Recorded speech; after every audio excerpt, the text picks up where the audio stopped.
Olá, tudo bem com você? Bom, espero que sim. Neste vídeo vamos falar sobre o Vélez Sarsfield, que será adversário do Flamengo na estreia da fase de grupos da Libertadores de América. Esse adversário que pode ser bastante complicado para o Flamengo, naturalmente, que o Flamengo também será um adversário difícil para o Vélez, claro, mas eu sempre gosto de pontuar, né? Estamos analisando a partir da perspectiva do Flamengo e claro que nesta perspectiva a gente não vê o Flamengo, a gente vê o adversário do Mengão, né?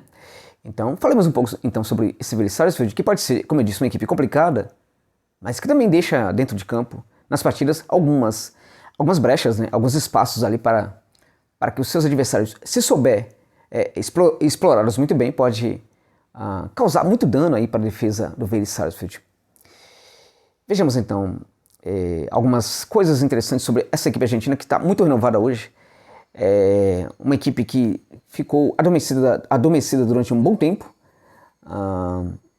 assim, numa certa crise, digamos assim, institucional, fruto daquela história de dirigente que gosta de tirar proveito do clube, né, para se promover pessoalmente, depois de grandes campanhas na história da Libertadores de América, dos torneios sul-americanos. O Vélez entrou num sono. Este sono aconteceu em função das ações dos seus dirigentes. Isto começa a mudar com a chegada do Gabriel Heisen ao clube, né? O Heisen, quando chega, ele resolve fazer um trabalho na canteira.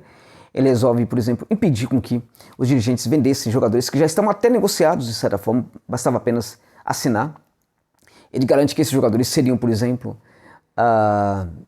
vendidos posteriormente por muito mais dinheiro, que ele trabalharia esses jogadores, confeccionaria, de certa forma, esses atletas, né? Terminando-os, né? Nos seus quesitos técnicos, né? E o Heisen faz justamente isso. Nesse sentido, ele recupera muitos atletas que estavam em baixa no Vélez, alguns que os torcedores não gostavam. Tinha um outro que o torcedor não podia nem ouvir o nome, Emiliano Amor, o zagueiro. Lautaro Gianetti, né, que é um garoto que surge da canteira do Vélez Sarsfield, muito bom, e é um dos símbolos, né, desse Vélez que entra no sono.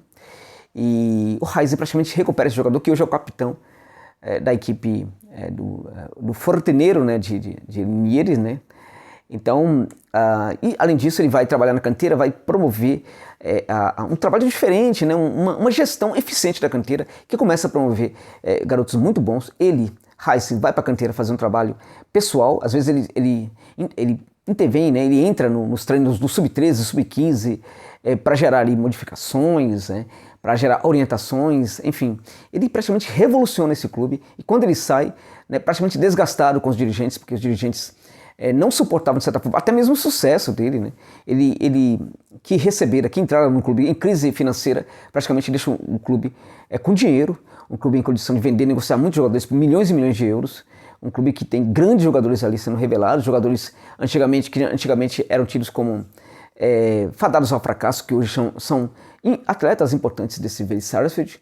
Então, graças ao Heisen, o Vélez voltou a crista da onda no futebol argentino e também no futebol sul-americano, será rival do Flamengo. Hoje essa equipe é treinada pelo Pellegrino, tem um comando técnico bastante eficiente, tem sido uma equipe muito competitiva no cenário do futebol argentino. Há dois grupos hoje no campeonato argentino. O grupo do Vélez é um grupo em que lidera praticamente sozinho, né? Veja só, é uma equipe que faz gols, na medida do possível, faz até um bom número de gols. Não é a pior defesa da competição, não é a melhor, contudo. É uma das melhores, mas não é a melhor, né? Nesses 8 jogos que o Vélez Sarsfield teve, praticamente leva 10 gols, né? E curiosamente, 11 jogos na verdade, né? 9 jogos na verdade. E desses 10 gols que o Vélez Sarsfield leva, ele leva 7 gols do Boca Juniors. Se a gente excluir esses 7 gols, né? A equipe praticamente leva 3 gols em todos os outros jogos. Então, a gente não pode dizer que a defesa é ruim em função, por exemplo, de ter levado aqueles 7 gols do Boca. Ali foi um jogo muito atípico, né? Muitas coisas estranhas aconteceram naquela partida. O segundo tempo do Vélez foi irreconhecível. E há algo interessante naquele jogo que ocorre, né, naquela partida e que também vai acontecer em algumas outras, que o Flamengo pode tirar como lição, que é o caminho, né? A forma como chegar ao gol, né? Chegar perto da área da equipe argentina. E fazer os seus gols, né, que é o lado direito da equipe argentina. Contra o Boca Juniors, aquele lado direito falou demais, né, Orelhano, né, jogando um pouco mais à frente, o Guidara jogando como lateral, e o Emiliano Amor como zagueiro. Aquele lado praticamente não funcionou quando há outros atletas, né, também não tem funcionado muito bem. É por ali que eu acho que o Flamengo pode explorar e conseguir alguns lucros contra essa equipe do Vélez Sarsfield. O jogo aéreo do Vélez tem sido um jogo interessante. Eu não diria que é um jogo aéreo ofensivo. O jogo aéreo defensivo tem apresentado algumas falhas, mas também não é tudo isso que algumas pessoas falam e pensam por aí. Como eu disse, essa defesa levou 7 gols do Boca, mas não leva muitos gols em outras partidas do Campeonato Argentino. E isso é muito importante, gente. Por que é importante? Porque o Vélez praticamente tem maior posse de bola contra todos os rivais nesse Campeonato Argentino. E é uma equipe que tenta tramar o jogo ali no campo de ataque, embora seja uma equipe muito rápida, que transita de maneira muito eficiente para o ataque, é uma equipe que gosta, sobretudo, de tramar ali no campo de ataque, né? Pressionando o seu adversário ali, tentando encaixotá-lo ali na sua própria área defensiva. Então o Vélez Sarsfield, ele gosta de tramar lá na frente, né? Então uma equipe que é muito ofensiva desse jeito, uma equipe que gosta de ficar trabalhando sobretudo no campo de ataque, na maior parte do tempo, levando tão poucos gols, isso mostra que a defesa não é ruim, porque essa defesa ela joga muitas vezes, ali de certa forma, um pouco exposta, digamos assim, né? Teoricamente exposta, né? Porque o modelo funciona bem, né, no quesito recomposição defensiva e acaba dando conta ali de espaços que a gente percebe e que rapidamente acabam sendo cobertos ali pelas ações dos jogadores quando eles recompõem. Então a gente percebe que é uma equipe taticamente muito eficiente. Não é uma equipe boa apenas do ponto de vista das suas individualidades, é uma equipe bem competitiva e também muito interessante do ponto de vista dos seus aspectos táticos, sejam eles aspectos ofensivos, sejam eles aspectos defensivos. Então é de fato uma equipe com a qual o Flamengo precisa e deve se preocupar. É uma equipe que tem um jogo muito acelerado, como eu disse, mas quando ela trama ali também no campo de ataque, ela também costuma acelerar alguns passes, né? Alguns passes muito rápidos, toques muito rápidos, com jogadores muito eficientes nesse trabalho de construção de um jogo de maneira muito rápida, né? São jogadores ali cerebrais, como o Orellano é um desses jogadores, né? O Orellano, como queiram, né? E também o Thiago Almada, que é o grande cérebro dessa equipe argentina, um dos melhores meio-campistas hoje do futebol da América Latina, né? O baixinho, o nanico, o Thiago Almada, quando ele está presente ali juntamente com o Orellano, a coisa realmente tende a ser muito mais acelerada, esses passes, né? Essa capacidade de encontrar o jogador às costas do zagueiro, né? Isso funciona muito bem, sobretudo com o trabalho do Thiago Almada. Com o Orellano também, mas sobretudo com o trabalho do Thiago Almada. Então é uma equipe, gente, que pode gerar problemas para essa defesa do Flamengo, né? Acho que se a gente pensar a defesa do Fla com Arão, né, que é o volante improvisado na zaga, né, que foi uma aposta do Ceni, que em alguns momentos deu muito certo, acho que é uma aposta perigosa para esse jogo. É um jogo, por exemplo, em que o Flamengo poderia apostar ali, talvez numa zaga alternativa. Talvez se fosse o caso do Ceni ter uma coragem ali, por exemplo, de, sei lá, de bancar um jogador como Noga, né, que eu acho que a gente tem que tomar cuidado com essa questão da promoção dos garotos da base, né, do clube, né? Mas também a gente precisa entender que a gente não está falando de jogador de 15 anos de idade, a gente está falando de jogador que já passou por grandes desafios ali na categoria de base, e se ele é muito empoderado, muito bem trabalhado, se ele recebe a confiança do técnico e vai para o campo, isso também pode ajudá-lo muito, né? Então, se a gente tem zagueiros que não estão dando muito conta do recado, por que não bancar um garoto? Agora, de qualquer maneira, tem o Bruno Viana, né, que foi contratado, né, gente? Se foi contratado, precisa jogar também, né? Afinal de contas, foi contratado por quê, né? Então, acho que pode ser temeroso a presença do Arão na zaga. O Arão, como volante, é um jogador hoje que pode ser importante para o Flamengo. Como zagueiro, ele tem essa construção ali do fundo. E se ele fica na equipe porque ele tem essa construção, acho que o Flamengo precisa, né? O Rogério Ceni precisa criar alternativas para isso.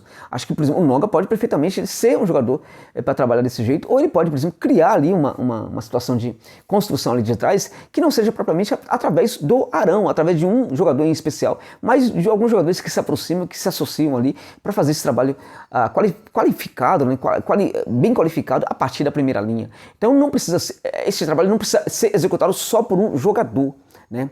O técnico precisa ter variações em todas as fases do jogo, né?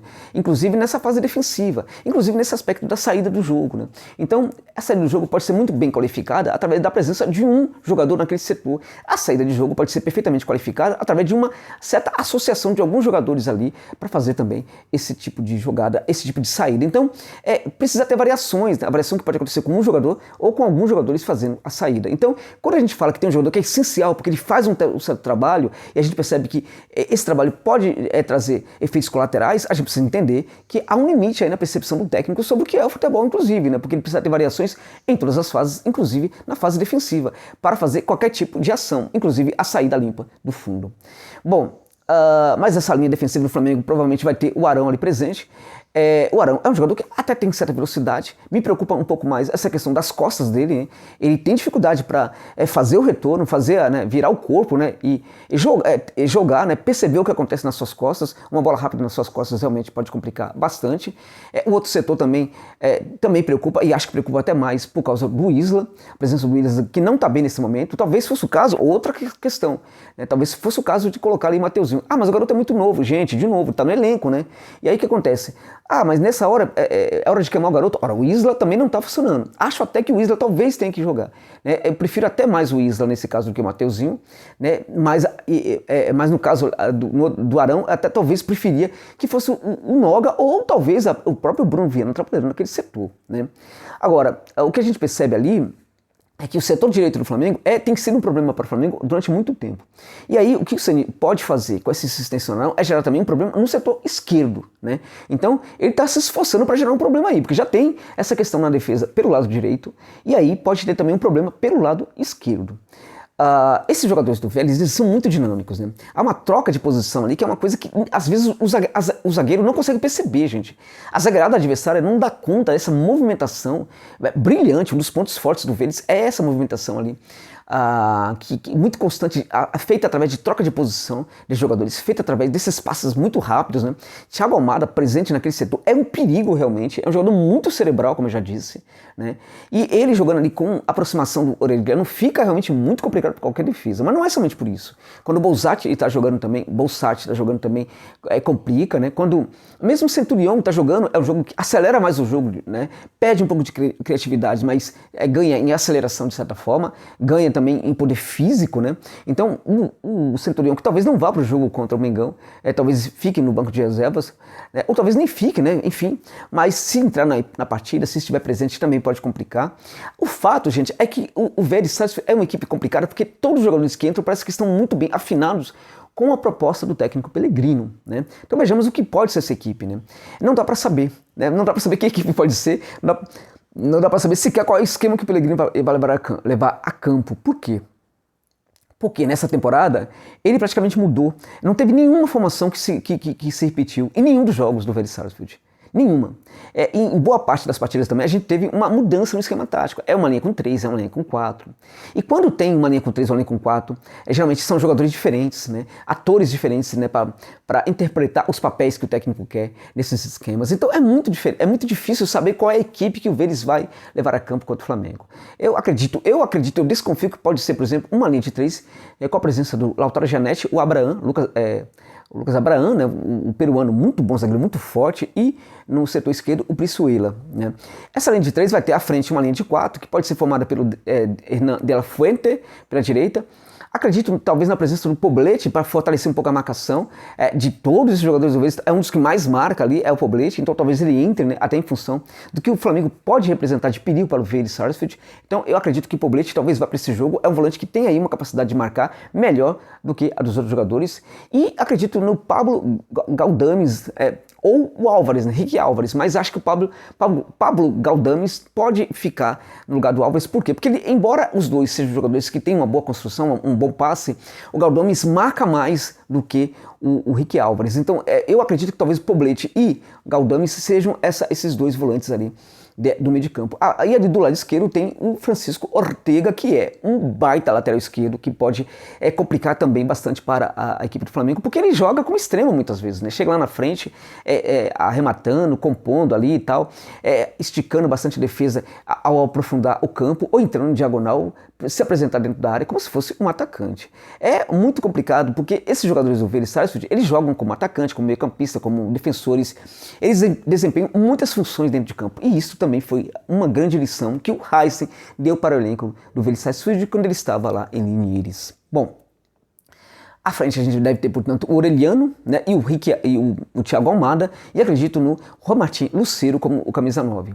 Então o Orelhano e o Almada jogando um pouco mais à frente, voltando para compor o meio de campo, né, para gerar criação a partir do meio de campo, mas sobretudo atuando ali muito próximo da área. A gente vai ter muita movimentação, como eu disse, muito dinamismo, vai ser muita preocupação para a zaga do Flamengo. A gente pode também, gente, uma formação com uma linha de 4, e nesse caso talvez entre o Guidara, né, o Guedara, o Gianetti, o Lucas Abraham e o Chico Ortega, e ali na frente o De La Fuente atuando ali um pouco mais à frente, o Galdubis e o Mancoeixo ou o Ricky Álvares, e à frente Oreixano, Almada e o Lucas Jansson, e lá na frente, como centroavante, o Romatin Lucero. Então essa linha seria o goleiro Royos, né, que é um goleiro que tem falhado. É interessante tentar arrematar de vários lugares do campo, né, porque ele tem falhado realmente.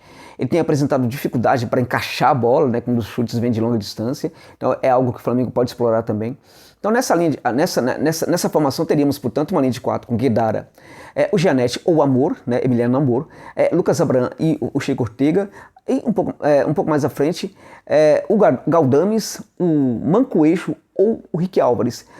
Um pouco mais à frente, Orelhano, o Almada e o Lucas Jansson. E de centroavante, o Romatin Lucero. Então, de qualquer maneira, independente da formação, a gente vai ter uma equipe muito dinâmica. Independente dos jogadores, a gente vai ter muitos esquemas se revezando dentro de campo, né? A gente pode ter um Thiago Almada entrando numa posição ali, centralizado no meio de campo, e ao mesmo tempo ele vai muitas vezes aparecer como falso 9. A gente pode ter o Centurion do lugar do Lucas Jansson. A gente pode ter Lucas Jansson e Centurion no banco de reservas, nenhum deles entrando para jogar, embora sejam dois jogadores bem interessantes. Na minha opinião, o Lucas Jansson está até mesmo à frente do Centurion nesse momento. Um jogador bem dinâmico, contudo ele pode ficar no banco de reservas. Esse Vélez realmente preocupa o Flamengo muito, na minha opinião, mas eu acho que o Flamengo também se preocupa. O Flamengo preocupa também por aquilo que ele pode fazer de ruim para si próprio. Acho que a defesa precisa ter muita atenção na partida. Se conseguir ter muita atenção, acho que pode sim conseguir alguns feitos ali contra o Vélez. O Vélez tem tido problemas ali no jogo aéreo. Os problemas defensivos não são muito, mas no jogo aéreo, sobretudo quando é de bola parada, a gente vê algumas falhas. E, gente, de novo, vou insistir, o lado direito do Vélez precisa ser explorado. Então o Flamengo precisa tentar explorar ao máximo possível esse lado direito, que quase todos os gols que a equipe tem tomado na temporada acontecem por aquele setor. Muda jogador e ali a gente continua a ver o problema ali do lado direito. Então acho que é o setor que o Flamengo pode explorar. Acredito que o Flamengo tem muita condição de vencer essa partida, mas sabendo explorar muito bem o lado direito do Vélez e ao mesmo tempo tomando muito cuidado, sobretudo com o seu lado direito, porque realmente hoje a gente vê muita falha ali presente naquele setor. O Diego é um jogador que gera muita construção, mas ele tem muita dificuldade para trabalhar sem a bola. Ao mesmo tempo, do lado dele a gente tem o Everton Ribeiro, que também não recompõe muito bem, não marca bem, e do lado direito, né, como lateral direito, a gente tem o Isla, ou mesmo que seja o Mateuzinho, a gente tem ali um grande problema, porque nesse momento o Isla, além de não estar bem ofensivamente, defensivamente ele continua a ser o jogador que vem sendo em vários jogos, um jogador que falha naquele setor. E não é porque ele falha, é porque ele joga como atacante, e ali o time precisa dar conta de proteger o seu setor. Quando a gente tem naquele lado direito outros jogadores como o Diego e também o Everton Ribeiro, fica ainda mais difícil proteger esse setor do Isla.